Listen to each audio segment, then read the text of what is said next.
سونے کی زکوٰۃ کس ریٹ پر نکالیں گے؟ پچھلے سالوں کی سونے کی زکوٰۃ آج کے ریٹ کے حساب سے نکالیں گے یا الگ الگ سال کا جو ریٹ تھا اس کے حساب سے نکالیں گے؟ زوجہ مبین پٹنہ سے، اگر آپ کے پاس پچھلے سال صرف سونا ہی تھا اور 1 روپیہ بھی نہیں تھا، نہ چاندی تھی نہ مال تجارت تھا، تو اور پچھلے سال آپ نے سونا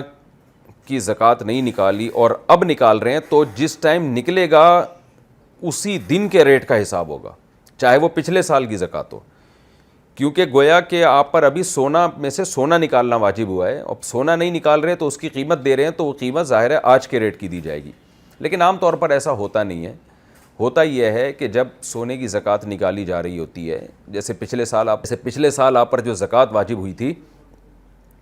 تو سونے کے علاوہ 2-4 روپے تو ہوں گے ہی آپ کے پاس عام طور پہ، تو سونے کے ساتھ جب زکوٰۃ کے نصاب کی دوسری چیزیں بھی مکس ہو جاتی ہیں تو پھر اس میں علماء کی 2 رائے ہیں۔ یعنی اگر آپ نے پچھلے سال زکوٰۃ نہیں نکالی تو بعض علماء یہ کہتے ہیں کہ اس سال جب آپ زکوٰۃ نکالیں گی تو آج کے ریٹ کا اعتبار ہوگا۔ وجہ اس کی یہ ہے کہ سونے کی زکوٰۃ میں اصل تو سونا ہی واجب ہوا تھا نا، تو اصل تو یہ تھا کہ جتنا بھی سونا آپ کے پاس ہے اسے کاٹ کے اس کا 2.5% سونا نکالا جائے، تو اگر آپ سونے کو چینج کر رہی ہیں کرنسی کے بدلے میں تو آج چینج ہو رہی ہے نا وہ، تو آج کا ریٹ کا حساب ہوگا۔ لیکن ایک دوسری رائے بھی ہے علماء کی، اور یہ بھی بہت مضبوط رائے ہے، وہ رائے یہ ہے کہ پچھلے سال جب سونے کی زکوٰۃ آپ پر واجب ہوئی تھی اور آپ کے پاس کرنسی بھی تھی، تو سونے کا اصل اپنا معیار ختم ہو چکا تھا، بلکہ اس میں اصل معیار تھا چاندی،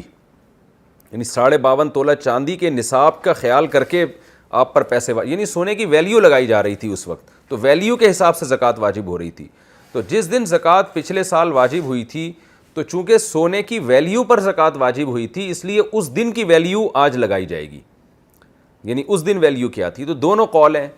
پہلے قول میں احتیاط زیادہ ہے اور دوسرے قول جو دلیل کے لحاظ سے راجح، یہ دوسرا قول ہے۔ تو دوسرا قول جو دلیل کے لحاظ سے راجح ہے، اس کا حاصل یہی ہے کہ آج آپ سونے کی زکوٰۃ اگر نکال رہی ہیں تو 1 سال لیٹ اگر نکال رہی ہیں یا 6 مہینے بعد نکال رہی ہیں، تو ریٹ اسی دن کے دیکھے جائیں گے کہ اس وقت سونے کے ریٹ کیا تھے، بشرطے کہ سونے کے ساتھ دوسری چیزیں بھی اس وقت آپ کے پاس موجود ہوں۔ سونا بیٹی کے نام کر دیا تو زکوٰۃ کس پر ہوگی؟ میری 2 بیٹیاں ہیں اور میں نے ان دونوں کے نام زیورات تقسیم کر دیے ہیں، کیا اس تقسیم کیے ہوئے زیور کی زکوٰۃ مجھے نکالنی ہوگی یا نہیں؟ زوجہ مبین پٹنہ سے، اگر یہ بیٹیاں نابالغ ہیں اور آپ نے ان کے نام کرنے کا مطلب یہ بتا دیا کہ بھئی یہ آج سے میری بیٹیوں کا ہے، تو پھر نابالغ بچے کے مال پہ زکوٰۃ واجب نہیں ہوتی، اور اگر یہ بیٹیاں بالغ ہیں تو صرف اتنا کہہ دینے سے کہ یہ میری بیٹیوں کا ہے، یہ بیٹیوں کا نہیں ہوگا، ان کو ہینڈ اوور کرنا پڑے گا، ایک دفعہ ان کے قبضے میں دیں، پھر بے شک واپس لے کے امانت کے طور پہ رکھ لیں۔ تو ایسی صورت میں جب بیٹیوں کو دیا جائے گا تو پھر آپ پر نہیں، البتہ بیٹیوں پر پھر اس کی زکوٰۃ واجب ہوگی، تو وہ ان کی پرمیشن سے آپ نکالیں یا بیٹیاں خود نکالیں، یہ آپ ان کا مسئلہ ہے۔ لیکن اگر نابالغ بچیاں ہیں تو ان کی ملکیت میں دینے سے پھر زکوٰۃ ساقط ہو جاتی ہے، کیونکہ نابالغ زکوٰۃ دینے کا مکلف نہیں ہے، عبادت کا مکلف نہیں ہے، عبادت کے واجب ہونے کا۔